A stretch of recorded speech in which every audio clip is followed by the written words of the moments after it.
Correct. Which is that?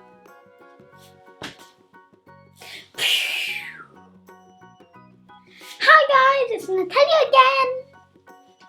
I hope you are all well and safe. Today I'm going to teach you a few more words in Portuguese. Not just words, but also sentences. I, what means L. L, what means I. Repeat after me. L. L. L.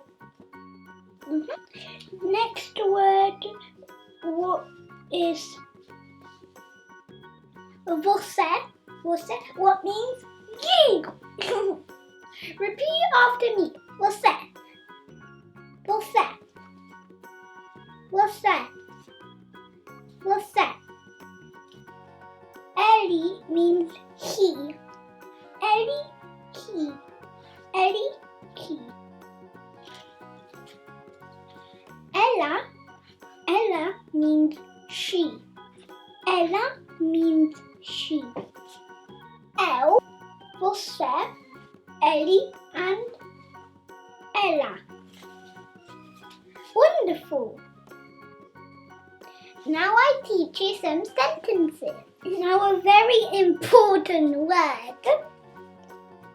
Come for me. Remember that one.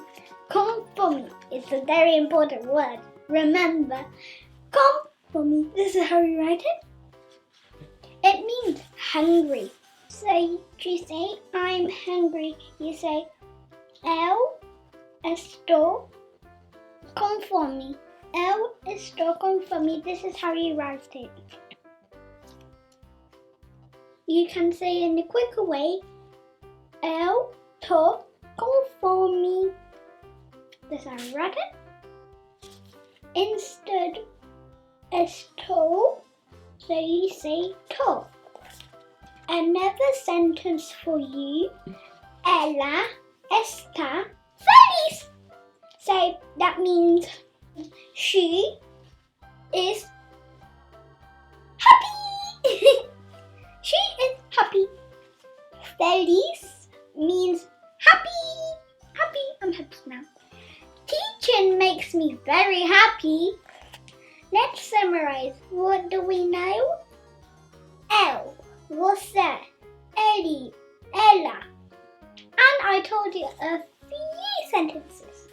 Eu estou com fome. Or you can say, eu estou com fome. If you want to say someone's happy, you say feliz.